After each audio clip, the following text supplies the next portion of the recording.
신학과를 정리하면서 처음부터 끝까지 한번 생각해 보십시다. 여러분이 그 저기 그 없으셨나? 1과부터 끝까지 여러분의 저기를 보셔도 되고 그 맨 앞 목차 한번 보시면 우리 이야기의 줄거리를 왜 여기까지 이르게 되었나 한번 생각해 봅시다. 1과가 하나님의 창조 질서에 대한 이야기입니다. 그죠? 그래서 온 세상이 내가 마음대로 살아도 되는 게 아니라 하나님의 완벽한 질서 속에서 살도록 지어진 사람들이에요. 그리고 언젠가는 이 모든 것이 무너지는 날이 옵니다. 우리가 그 무너지는 날이 끝이 아니라 우리에게 전혀 새로운 시작이에요.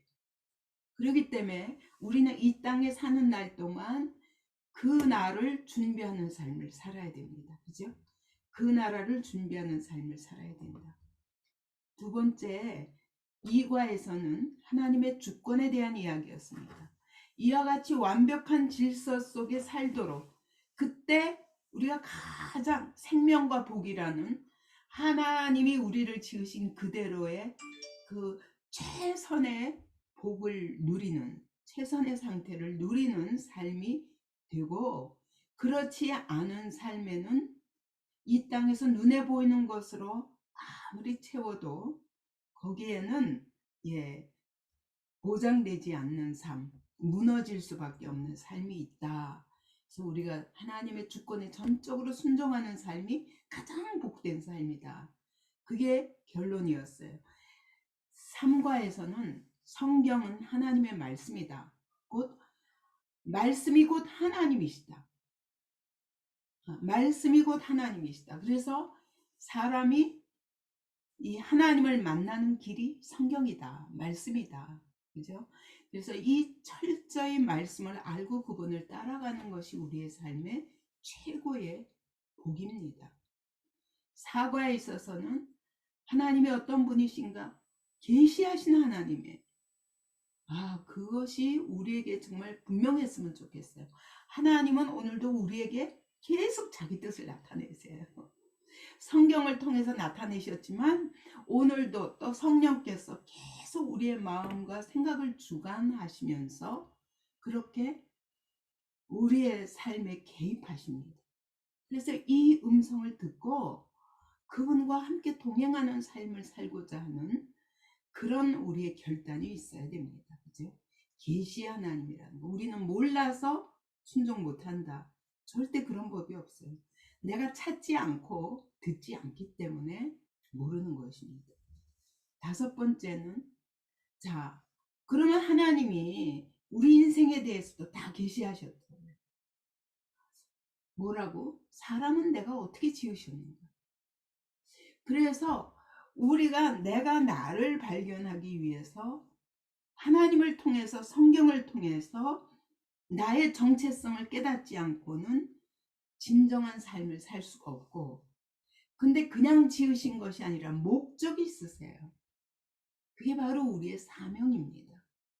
그래서 사명의 삶을 살지 않으면 인생이 헛되다는 것을 우리가 5과에서 깨닫게 될 것입니다. 그리고 6과에서는 그러면 죄가 무엇이냐?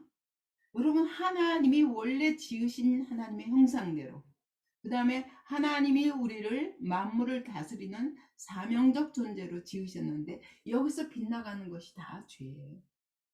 그죠? 근데 사단이란 존재가 있어서 끊임없이 우리를 속여서 유혹합니다. 그래서 우리는 하나님의 말씀으로 굳게 서지 않으면 사단이 하는 일은 항상 말씀을 부인하는 거예요. 그냥 말씀 아닌 것으로 다른 것으로 우리에게 끊임없이 생각을 통하여 주입시킵니다. 근데 우리가 세상의 것, 하나님 없이 들어온 모든 것들이 우리 인생을 어떻게 사망으로 끌고 가는가. 그죠? 그래서 죄는 결국은 하나님의 말씀을 듣지 않고 순종하지 않는 것. 여기서부터 죄가 오고 그 죄의 결과는 사망인데 사망에도 세 가지 사망입니다. 첫째, 하나님과의 관계가 단절되는 것에서부터 시작합니다. 두 번째 사망은 그러면서 점점 병들고 죽어갑니다. 그리고 세 번째 사망이 있는데, 여러분, 오늘 육체가 죽은 것으로 끝난 게 아니라 영원한 사망이 있다는 것을 기억해야 됩니다. 그 다음에 8과에서 그래서 여기서 우리를 건지시고자 하나님은 우리를 이대로는 안 돼요. 이미 사단의 종이 되어서 듣지 못하고 하나님과 무관한 삶을 살던 우리에게 하나님은 끊임없이 예수 그리스도 그분을 전하게 하시는 거예요. 그래서 어느 날 내가 그것을 진짜 깨달았을 때 비로소 우리가 예수가 유일한 구원자요, 이 길밖에는 인생에 참된 생명의 길이 없다는 것, 진리와 생명의 길, 그 길이 예수 외에는 없다는 걸 깨닫게 됩니다. 그래서 믿게 됩니다. 국가에서 믿는데 그 믿음이 뭐냐? 여러분, 우리가 생각으로 믿고 머리로 믿는 거 그게 아니에요. 그게 아니라 예수가 내 안에 들어오셔서 사시기 시작합니다. 그래서 믿음이란 뭐냐? 그분과 내가 하나가 되는, 한 몸이 되는 거. 그래서 내가 그 안에, 그가 내 안에, 이 상태가 믿음이에요. 자, 이렇게 믿기 시작했지만 그러나 이것은 시작일 뿐이에요. 그때부터 우리는 구원의 3단계의 길을 걸어가야 됩니다. 그죠? 첫째, 우리가 그냥 예수를 믿음으로 예수님이 내 안에 들어오셨어요. 그게 끝이 아니에요. 그분은 이제부터 네가 사는 게 아니라 내가 사는 삶을 살게 합니다. 그래서 그분이 들어오셔서 점점 그분이 커지셔야 돼. 처음에는 씨앗처럼 들어왔어. 그죠? 씨앗처럼 심어졌는데 이게 생명력이 있기 때문에 이 안에서 계속 예수님이 커져 가시는, 그죠? 하나님이 점점 커져 가시는. 그래서 나중에는 어마어마한 나무가 되어서, 씨앗이 나무가 되어서 수많은 영혼이 깃들이는 자리까지 가게 됩니다. 그런 성장이 필요하다. 그게 바로 성화라고 그랬죠. 그 성화도 다 이제 내가 성화가 시작된 것 같아. 그게 끝이 아니라 매일매일 언제까지? 주님 오시는 그날까지. 왜요? 우리가 지금 하나님 나라 가는 준비를 하는데 그 나라에 아무나 들어가는 게 아니에요. 그냥 내가 믿겠습니다, 입으로 고백했다고 끝나는 게 아니에요. 이게 아니라 그분이 내 안에서 점점 커지셔서 그분이 나를 거의 그냥 이제 내가 없어질 만큼, 그리고 오직 그 내 안에 사시는 것이 그리스도라 라는 고백이 나올 때까지 계속 자라가야 돼. 자라가면서 우리가 점점 그리스도를 닮아가는 거예요. 그죠? 이게 성화예요. 그러다가 주님이 어느 날 오시는 날, 그날까지 우리는 계속 이 닮아가는 것. 여러분, 정말 우리가 이렇게 한 사람이 이제 변화되기 시작하면 점점 사람이 달라져 가는 거 느끼지 않아요? 그죠? 전혀 새로운 피조물로 자라가는. 우리 우정신 씨 생각하면 그죠? 진짜 무슨 말을 해도 못 알아듣던 자리에서, 그죠? 우리 양문실 씨도 내가 믿긴 믿는데 왜 그래? 그럼 됐지, 그죠? 내가 그렇게 교회도 열심히 다니고 헌신도 많이 하고 헌금도 많이 했으면 됐지. 근데 그게 믿음이 아니라 점점 그리스도를 닮아가게 돼요. 내 성품이 점점 없어져요. 그래서 이제 그리스도를 닮아가는 일을 계속 하다가 어느 날 그분이 재림하시는 날 우리는 영화로운 사람으로 변화될 거예요. 그때까지. 그러면 그때까지 이렇게 자라가기 위해서 우리가 뭘 해야 되는가? 영적 전쟁을 해야 돼요. 첫째는 육신의 정욕과의 싸움. 두 번째는 세상과의 싸움. 근데 사단이 계속 장난질을 하기 때문에, 그래서 이 세상의 모든 영광에 취하면 그건 사단에게 절하는 것이라고 했죠. 그래서 결국 우리가 육체, 그 다음에 세상, 사단, 이 세 가지가 우리의 원수예요. 그래서 육신의 정욕과 안목의 정욕과 이생의 자랑, 이런 것들로 우리가 하나님 앞에 나아가는 길을 자꾸 이런 것 때문에 멈추게 되는 거예요. 그죠? 스톱 하니까 아예 여기서는 난 더 이상 못 나가겠어 라고 주저앉을 수도 있어요. 근데 이 싸움은 끝까지 가는 사람이 승리하게 돼요. 그래서 그리스도께서 완전히 나를 사로잡아서 내 안에 살아 역사하시면서 그 삶이 계속돼야 돼. 그러면서 우리는 믿음이 자라가는 거예요. 그죠? 그래서 이 자라가는 데 있어서 방해되는 요소가 바로 영적 전쟁이에요. 그것과 싸워야 돼. 내가 성장하는 일에, 성숙해져 가는 일에 방해되는 것들과 싸우는 것이 바로 영적 전쟁이다. 그리고 오늘 마지막 과의 이름 뭐냐? 자, 근데 이게 가다가 낙심하고 가다가 낙심하고 가다가 낙심. 아, 나는 안 되나 봐. 난 이 이상 안 돼. 하고 우리가 주저앉아서는 안 된다는 것이 12과예요. 견인이란 뭐냐? 견디고 인내하는 거예요. 견뎌서 인내하는 거예요. 그죠? 그래서 마태복음 24장 13절에는 그랬죠. 끝까지 견디는 자가 구원을 얻으리라. 끝까지 견디는 자. 다시 말하면 인생이 마라톤과 같다. 히브리서 12장 말씀처럼 경주와 같습니다. 마라톤과 같습니다. 근데 여러분 아무리 맨 앞에 막 열심히 뛰어가서 처음에는 1등 하다가 여러분 중도 포기하면 소용없어요. 그죠? 아무리 우리가 신앙생활도 열심히 지금은 하는 것 같아. 근데 언젠가 이거 멈추는 날 여러분 떨어질 수 있다는 걸 기억해야 돼. 그죠? 그래서 끝까지 견뎌야 돼. 믿음의 마라톤 선수가 처음에는 느리게 시작해도 끝까지 간 사람만이 골이 날 수 있어요. 그죠? 네. 근데 그렇게 해서 그 마지막에 진짜 달리는 게 진짜 마라톤 선수의 스킬이잖아요. 그죠? 자기를 잘 조정해가지고 끝까지 그 끝에다 목표를 두고 있다고요. 오늘 우리 믿음도 마찬가지예요. 오늘 현재에 집착하면 안 돼요. 우리 끝까지 가기 위해서 여러분 어떤 어려움이 있어도 이게 중간에 포기하면 마라톤 선수는 될 수 없죠. 그죠? 우린 승리자가 될 수가 없습니다.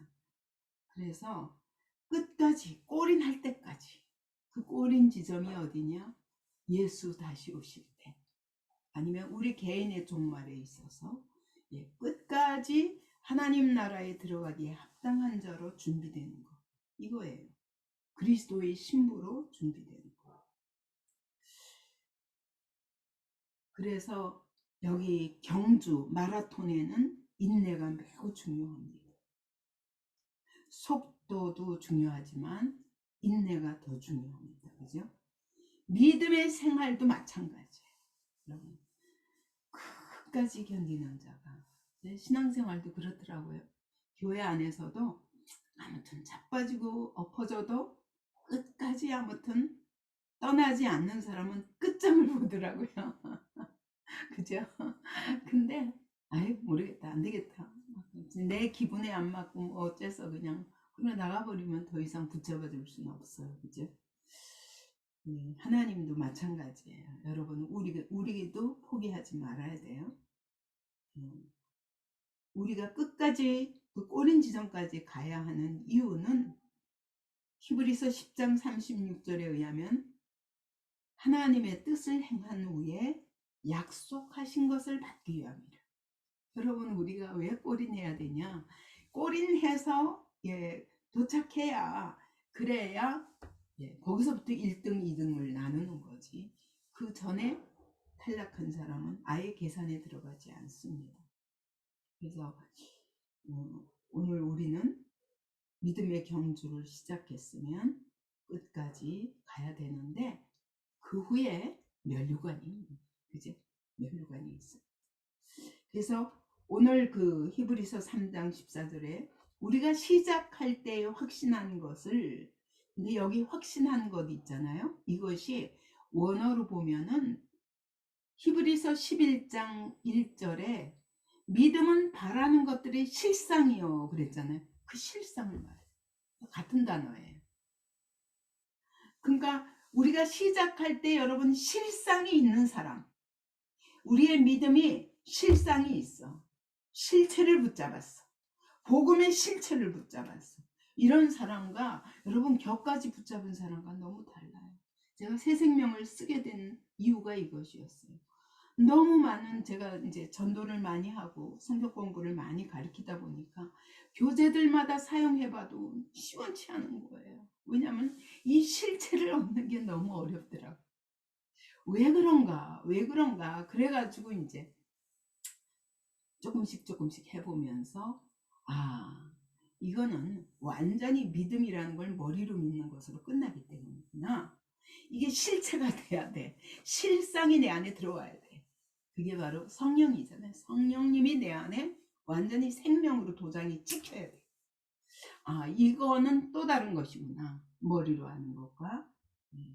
그래서 새 생명을 그런 위주로 쓴 거예요. 그런 그 목표로 모든 사람이 정말 거듭나서 새로운 피조물의 자리까지 이르러야, 그래야 처음에는 작은 것으로 시작해도 풍성하게 자라가거든. 이것이 없으면 다 헛겁니다. 그래서 우리가 시작할 때 그 실상을 붙잡아야 돼. 믿음의 실상, 믿음의 껍데기 붙잡으면 언젠가 여러분 내 믿음인 줄 알았는데 아무 능력이 없고 사라져 버리고 놓쳐버리는 경우. 실상, 그 믿음의 기초와 믿음의 본질, 복음의 본질, 그 성령의 실체, 이거 붙잡아요. 이걸 처음에 이걸 붙잡았으면 어떻게 해야 돼요? 끝까지 견뎌야 돼요. 그죠? 끝까지 흔들리지 않는, 견고히 흔들리지 않는 믿음으로 잡고 있으면, 이건 뭐냐? 여러분, 잡았는데 그냥 잡은 걸 잡았다가 놓치는 건 말고 완전히 잡아서 내가 간직해서 내 것으로 삼은 소유를 말해요. 여러분이 정말 이 믿음을, 복음을 실체로 붙잡아서 그것을 끝까지 나의 것으로 소유해야 돼. 이런 사람은 안 놓쳐요. 그죠? 그러면 잡고 있으면 계속 붙잡고 있어요. 그래서 어떤 어려움이 와도 여기서 견디다는 게 무슨 뜻이냐면 어디 밑에 머무르다예요. 고난이 와도 그 밑에 그냥 머물러 있어요. 그리스도 안에. 내가 의심이 와도 그리스도를 떠나지 않고 계속 머물러 있어요. 내가 이해할 수 없어도 그 밑에 계속 머물러 있어요. 그걸 말해요. 그래서 이 믿음의 실상을 한번 붙잡았으면 끝까지 너의 것으로, 의심이 가도, 때로는 이해할 수 없어도, 너무 고통스러워도 주님이 나와 함께 하심을 끝까지 확신한 사람이 진짜 믿음이라. 그죠? 그래야 한 거예요. 그렇게 돼 있어요. 그러면 그리스도와 함께 참여하게 되리라. 이게 이제 견인이라는 뜻이. 신자는 이 견인을 이루어 가야 됩니다. 그래서 이게 히브리서 4장 2절에는 그랬거든요.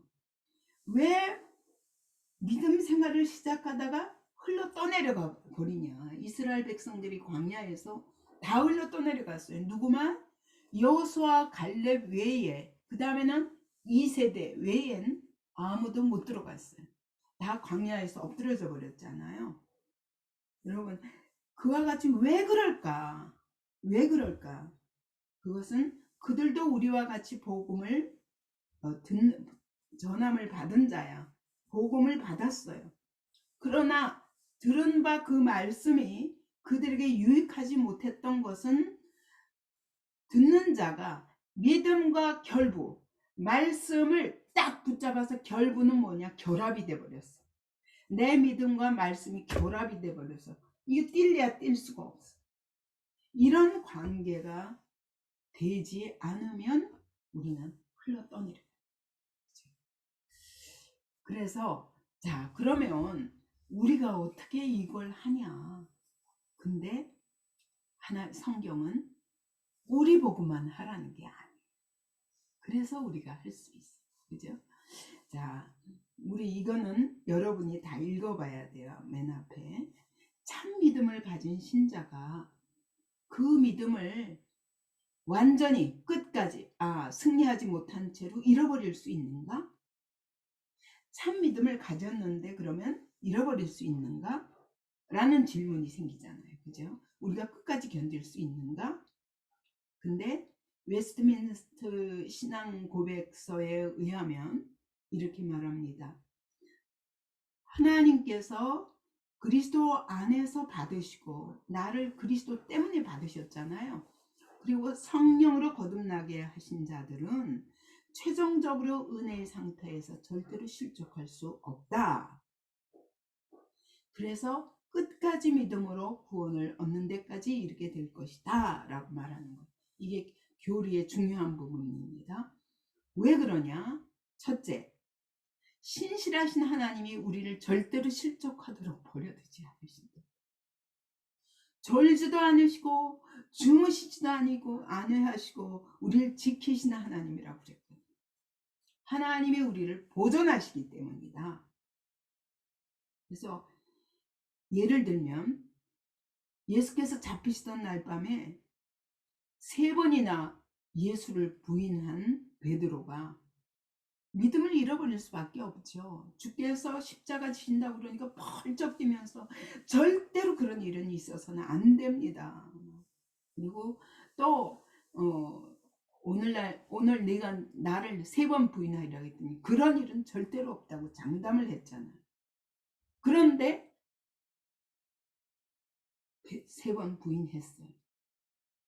근데 그러면 다시 돌이킬 수 있는 힘이 어디 있나? 가룟 유다는 그런 시간이 없었는데 십자가 지신다는 것만 하고 이미 그를 십자가에 못 박기로, 그죠? 죽는 자리에 내주기로 결정했어요. 근데 그가 나중에 너무너무 후회가 돼가지고 목을 매서 죽을 만큼 그랬는데 그 차이가 뭐냐? 예수님이 그러셨거든요. 그때 베드로가 그렇게 절대로 나는 부인하는 일이 없습니다. 그랬더니 예수님이 하신 말씀이 너는 오늘 나를 3번 부인하리라. 그러나 내가 끝까지 너를 위하여 기도할 테니 네가 돌이킨 후에는 형제들을 굳게 하라 라고 부탁하세요. 그죠? 그러니까 예수님은 벌써 부인할 걸 아셨잖아요. 그래서 계속 기도하시는. 또 누가복음에 보면 이렇게 저 뒤에서 멀찌감치 따라가던 누가가 예수님과 눈이 딱 마주쳤어요. 그죠? 그리고 네가 오늘 닭 울기 전에, 닭이 3번 울기 전에 3번 나를 부인하리라 하셨거든요. 근데 그 말씀을 미리 하셨기 때문에 베드로도 기억난 거예요. 닭 울기 전에. 그때 그가 부인했는데 닭이 울더라니까. 그때 그는 돌이킬 수밖에 없어요. 베드로에게도 역사하시고 예수님도 계속 그를 위해 기도하고 계셨고 눈이 딱 마주쳤어요. 여러분, 이게 하나님이 우리를 붙들어 주시는 방법이에요.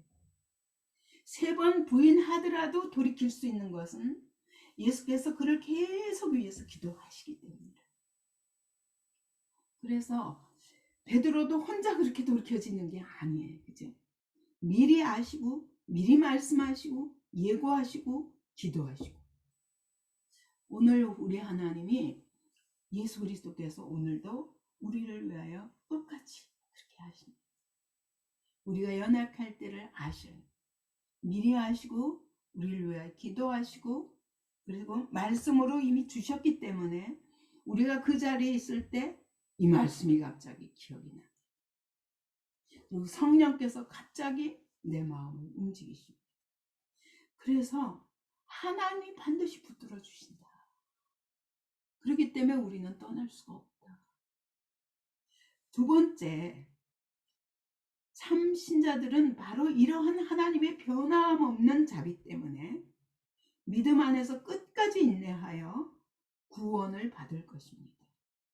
그렇기 때문에 여러분, 우리는 믿음 안에서 이게 놓으려고 하면 그분이 기도하시고 우리가 놓으려고 하면 말씀이 생각나게 하시고, 정말 다 우리 그러고 살잖아요. 그죠? 매일매일 그러잖아요.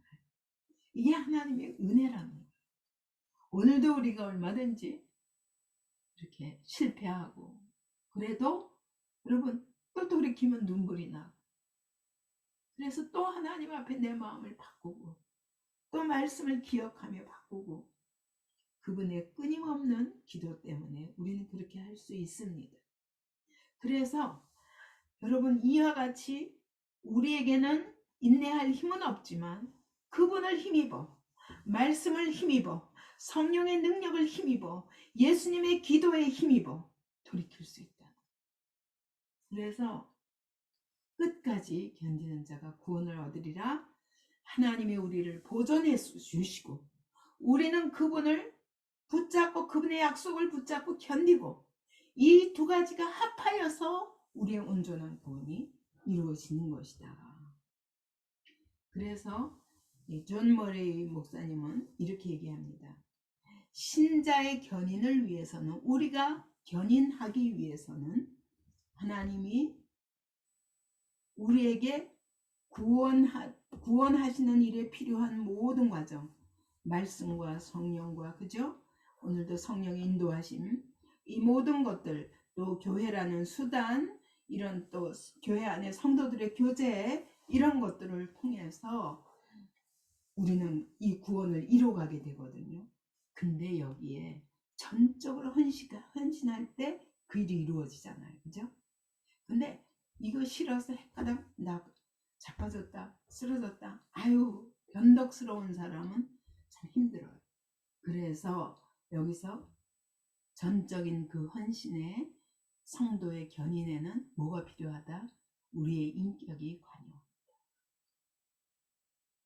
그래서 인격이 너무 중요합니다. 일종의 성품인데, 그 우리의 성품 안에, 우리가 개떡 같은 성품이라 할지라도 성령님이 들어오셔서 나를 꽉 붙드시면 어쩔 수가 없어요. 그죠? 그래서 이 인격적인 요소가 작용해요. 그래서 이게 뭐든지 금방 엎었다 뒤집었다 하는 사람은 참 신앙생활을 하기 어렵습니다. 마귀가 사용하기 너무 좋은 거예요. 그러므로 자기를 힘입어 하나님께 나아가는 자들을 온전히 구원하실 수 있으니 이는 그가 항상 살아계셔서 그들을 위하여 간구하심이라. 히브리서 7장 이렇게 말씀하셨는데, 주님이 우리를 위하여 간구하시는 것은 현재 부정사로 되어 있어요. 시제가. 그 현재 부정사는 뭐냐? 지금도 계속, 지금, 이 시간, 그리고 계속. 언제까지? 주님 오시는 그날까지. 이런 뜻이에요. 그래서 여러분, 그분은 이 기도를 멈추지 않으십니다. 나를 위한 기도를 멈추지 않으십니다. 그는 항상 살아계십니다. 그러나 우리가 그렇다고 해서 내가 믿음의 견인을 놓으면 안 돼. 그죠? 그래서 이 믿음의 싸움, 자꾸 놓고 싶은 우리의 정욕이나 세상적 욕구나 사단의 유혹이나 이런 것들에서 믿음의 싸움을 멈춰서는 안 돼. 그래서 이게 신앙의 사람은 항상 영적으로 긴장해 있습니다. 사단이 어디로 공격하나, 혹시 내가 어디, 그래서 같은 성도를 할지라도 교회 다닌다고 하는데 저 사람이 진짜 믿음인가 아닌가, 지금 저 사람이 혹시 시험 들어있나, 이런 것들에 굉장히 우리 민감하게 돼 있어요. 성도가 교제하는 데 있어서도 여러분 행여나 실족하지 않도록. 왜냐하면 계속 사단은 정말 주님 오시는 날까지, 그가 영원한 불못에 떨어지는 그날까지 우리의 믿음을 회방하는 그런 관계로 속이는 영의 역사가 있기 때문입니다. 그래서 우리 신앙생활은 선줄로 생각하는 자는 넘어질까 조심하라. 그 다음에 계시록 2장 10절에서는 죽도록 충성하라. 왜요? 왜 죽도록 하라고 합니까? 안 그러고는 우리는 이거 놓치기 너무 쉽습니다. 그죠? 네가 가진 것을 굳게 잡아라. 견고하게 흔들리지 말고 붙잡아라. 그래야 네 멸류관을 빼앗지 못할 것이다 라고 말씀하십니다. 그래서 우리 신앙생활은 여러분 로마서 1장 17절에 그랬죠. 복음에는 하나님의 의가 나타나서 믿음에서 믿음으로 이르게 하나니 그랬어요. 그럼 처음 믿음은 뭐고 나중 믿음은 뭐냐? 처음 믿음은 칭의라면 믿음으로는 영화에 이르기까지, 그죠? 칭의로부터 영화에 이르기까지 계속 어떻게 살아야 된다? 믿음으로 살아야 된다. 처음 믿음을 주님 오시는 날까지 그 믿음을 오늘도 그 믿음으로 살아야 된다. 날마다 더 발전하는 믿음. 그죠? 그게 견인의 비결이라고 말씀하시는 거예요. 그리고 복음에는 그런 능력이 있다는 거예요. 이것이 하나님의 의라는 거예요.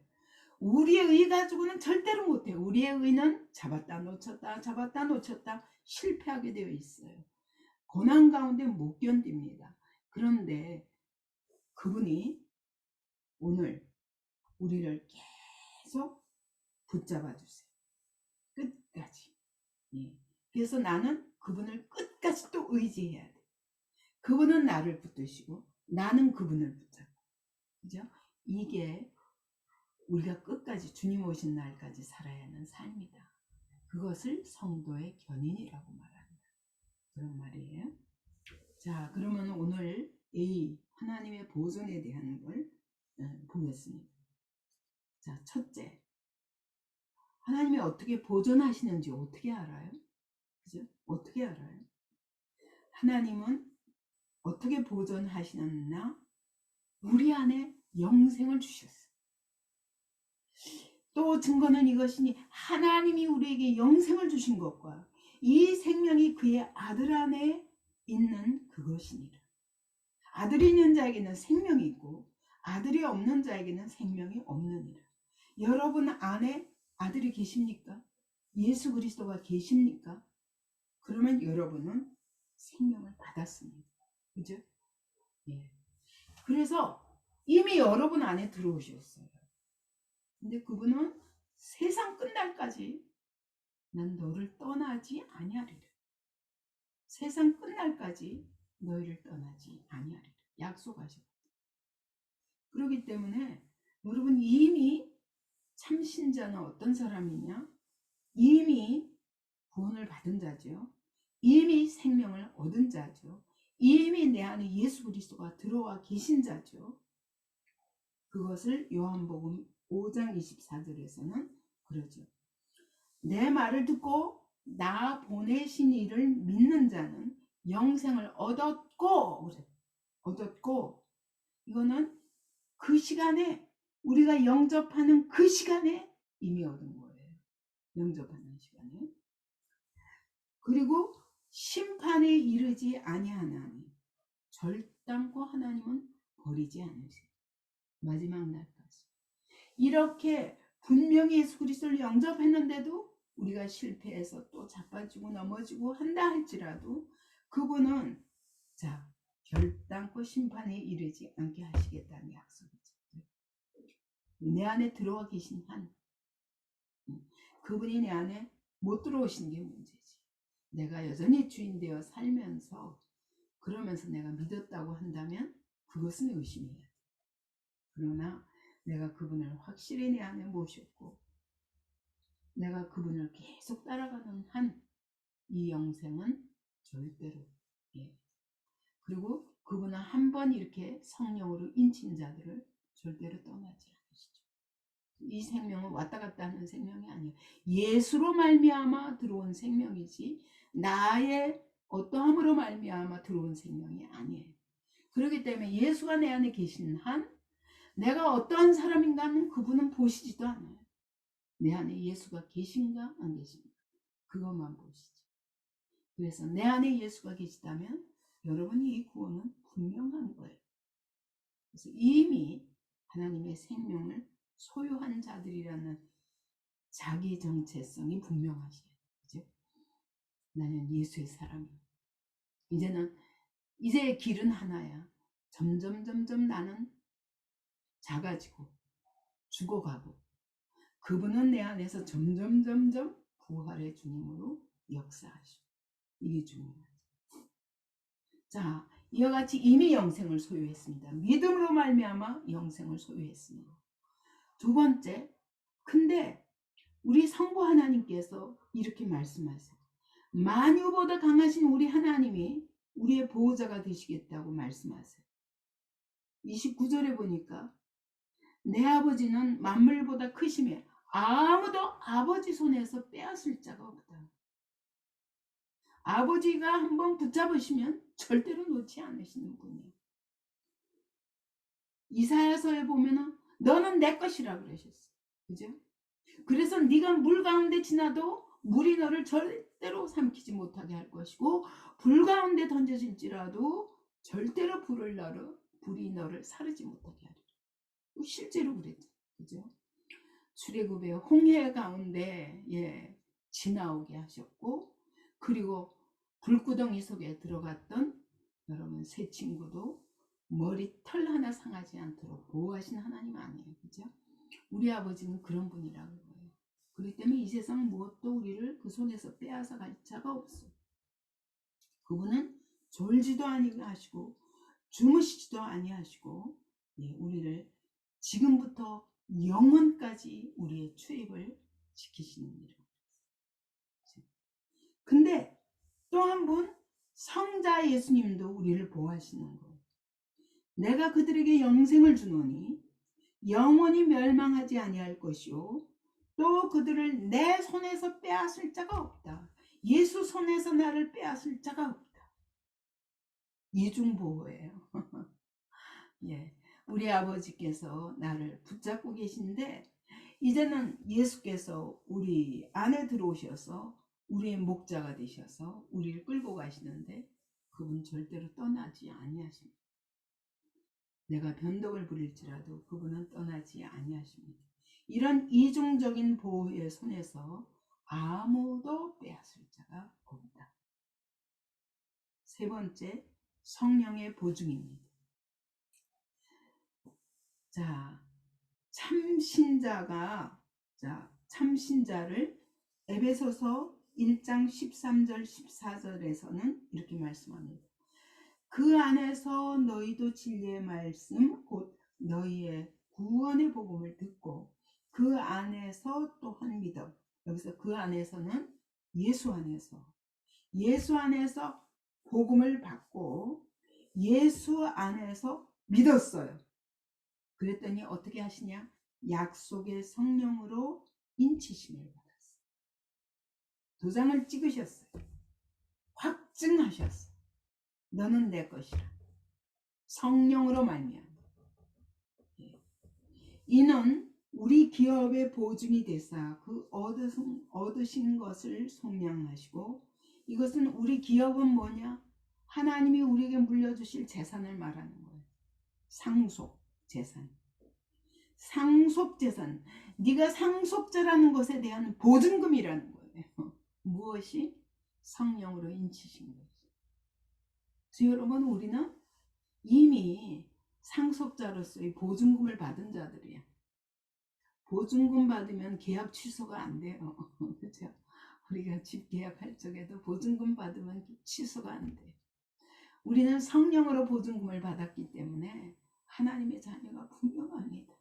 주님 오시는 그날까지 그분이 끝까지 우리를 붙들어 주실 것이고 여러분 속량하실 것입니다.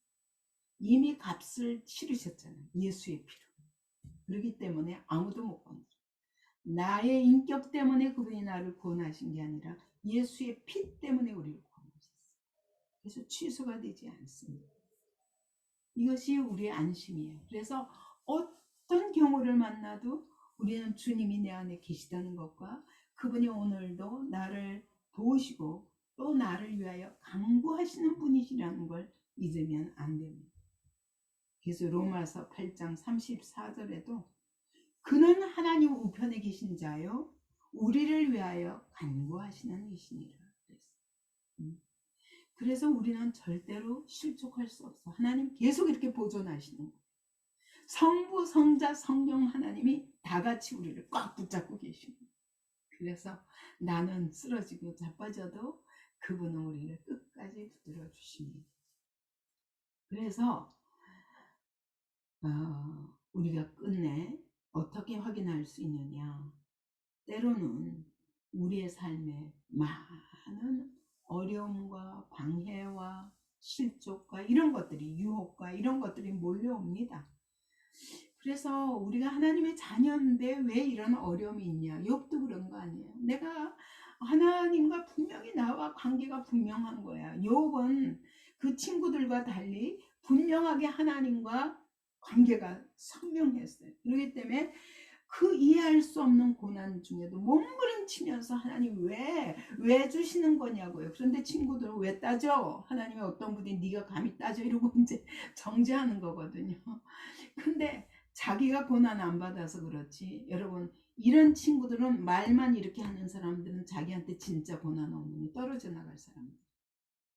그래서 욥에게 제사 드려 주라고 하십니다. 욥을 통해서 그 제물을 드리지 않으면 그러면 제사 안 받을 수 없다. 그런 것은 그들은 예수님과 아무 관계가 없었던 거예요. 근데 욥은 아직 보지도 못한 예수님을 그는 계속 고난 중에 몸부림치고 하나님께 부르짖다가 점점 그런데도 나의 구속자는 살아계시고 그죠? 그러면 내가 육체 밖에 나갈지라도 그분을 볼 것이고 그죠? 그분이 오늘도 분명히 내 얼굴과 얼굴로 만나 주실 것이고 이런 기가 막힌 이야기들을 하잖아요.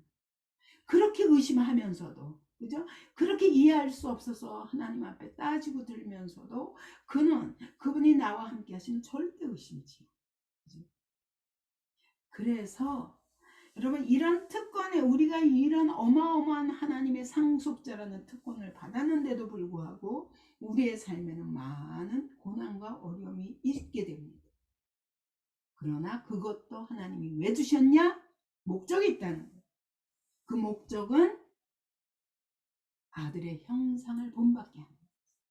사실은 여러분 하나님이 이 땅에서 우리가 잘 먹고 잘 살게 하는 것이 그분이 십자가에 못 박혀 죽기까지 하신 목표가 아니에요. 그게 아니라 나를 바꾸기 위함이에요. 그죠?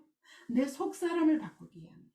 나를 그리스도 닮은 하나님의 자녀로 만드시기 위함이에요. 그게 목적이지. 그래서 우리에게 필요한 걸 주시긴 하지만 공급하시긴 하지만 그러나 그것 자체가 목표가 아니에요. 이게 기복주의의 문제인 거죠. 그죠? 기복주의는 그래서 믿음을 실족하게 됩니다. 근데 여러분 우리는 그 이 땅에서의 복보다 더 큰 복을 받은 사람들. 그래서 우리의 고난과 이런 더 큰 복을 받은 사람 욥처럼 하나님과 관계가 있기 때문에 하나님이 더 가까이 하나님을 알도록 그에게 고난을 주시죠. 근데 그걸 누가 하냐? 사단이 하는 거예요. 자, 한 번 이 고난을 줘봐라. 그러면 그가 분명히 떠날 것이다. 그래서 하나님과 사단과 내기를 하시잖아요. 오늘도 하나님이 우리 각자의 삶에도 여러분 하나님이 내기하십니다. 자, 마귀는 끊임없이 얘 이거 고난 줘봐요. 그러면 분명히 하나님 버릴 거예요.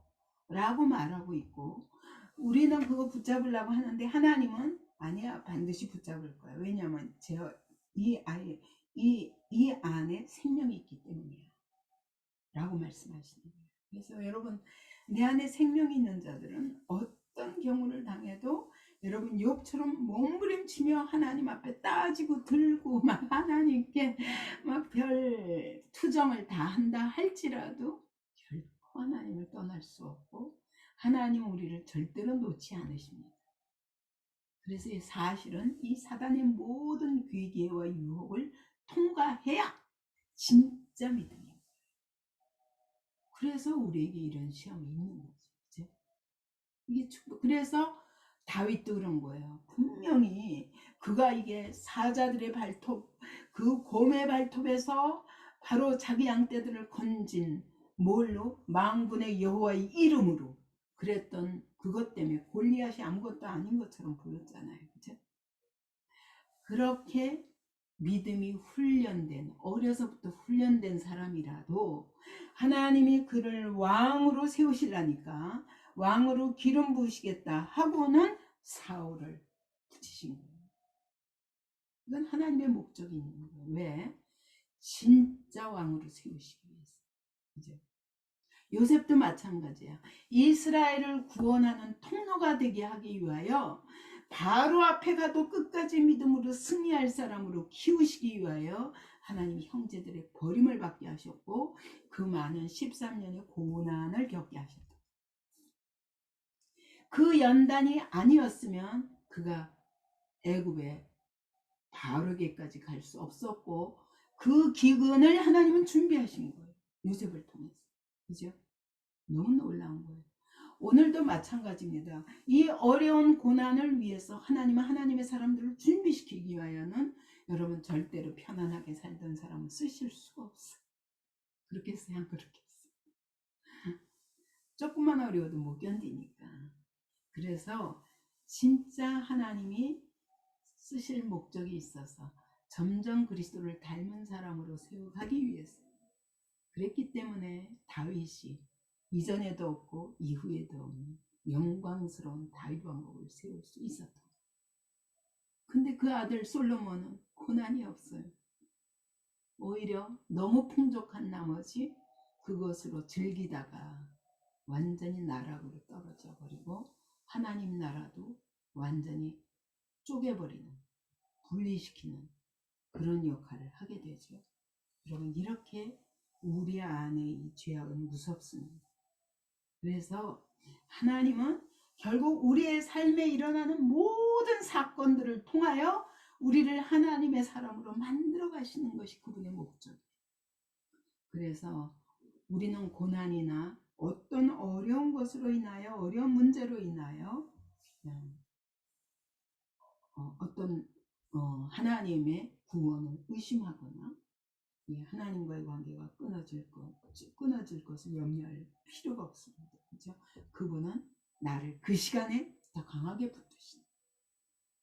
다윗이 그 13년에서 20년 가까운 세월, 그 세월을 하나님께서 동행하시면서 다윗은 그 광야, 그 긴 20년 세월을 통해서 그가 이 유대 광야가 나의 성소였다. 내가 거기서 주의 영광을 목격하였나이다 라고 말해요. 그죠? 그래서 이것이 성도의 삶입니다. 우리의 삶에 많은 어려움이 있어도 여러분 그것 때문에 불평하지 마시고 하나님께 더 그냥 가까이 가기 위한 그런 끊임없는 노력을 하면서 하나님의 뜻을 깨달아가고 순종해 가는 것입니다.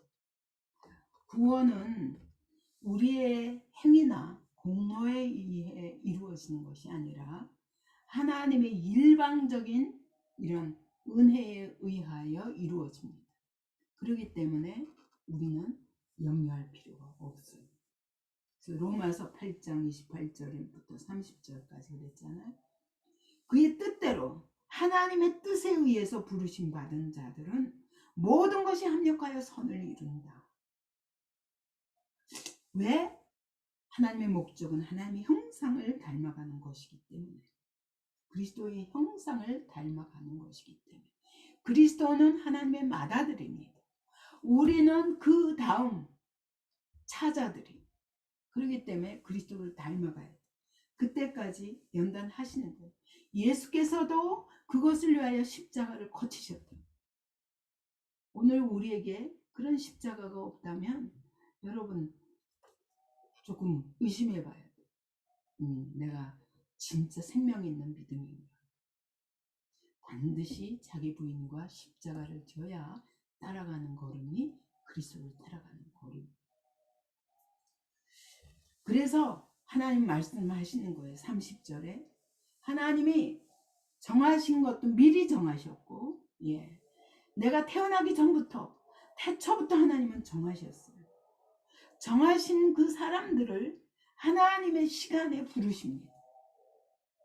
나한테는 그게 30살이었다면 여러분 각 사람에게도 부르신 그 시간이 있어요. 그죠?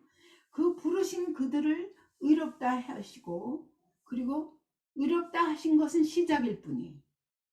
그때부터 영화롭게 하기까지. 근데 영화롭게 될 것이다가 아니라 영화롭게 하셨느니라. 그래서 부르신 것도, 네, 우리는 그것은 과거였고 지금은 또 다르다고 생각하지만 성경은 우리를 태초부터 미리 정하실 때부터 과거라는 거 이미 끝장나셨어. 그걸 끝났어. 하나님이 나를 정하셨으면 끝나요. 그분 책임지시 반드시. 그래서 그러다가 어느 날 부르신 것이 나한테는 현재처럼 느껴지지만 그것은 하나님이 과거에 이미 정하신 거였다. 그리고 우리는 여러분 내가 처음 믿을 때 뜨겁게 믿었어요. 근데 점점 실족했어요. 그래도 아니야. 하나님은 영화로 실족하는 것 같아. 그래서 넘어질 것 같고 쓰러질 것 같아. 근데 하나님 영화롭게 하셨느니라. 내가 완성하리라. 그 뜻이에요. 빌립보서 너희 안에서 착한 일을 시작하시니, 착한 일이 뭐냐? 우리를 구원하시기로 결정하시니 그것을 시작하신 이가 그리스도 예수의 날까지 이루실 줄을 우리는 확신한다. 예. 그분은 시작하셨으면 끝도 내가 낸다. 그래서 우리의 구원이 너무 확실한 거예요. 그죠? 너무 감사하죠. 우리는 한 일이 없는데 이와 같이 그분은 나에게 복음을 전해주는 동시에 믿어지는 것도 하나님의 부르심이에요. 그래서 하나님이 부르시기 때문에 내가 그렇게 믿어지는 거예요. 그리고 그래서 그때 들어오셔서 나를 떠나지 아니하시고 성부와 성자께서 계속 붙들어 주시고 성령님이 내 안에 들어오셔서 완전히 보증금을 주셨어요. 이제 상속자로서의 보증금을 받은 자들이 책임지시는 건 나다 하시는 거예요. 그래서 끝내 우리가 어떤 상황에 놓일지라도 그분은 합력하여 선을 이루게 하실 것입니다.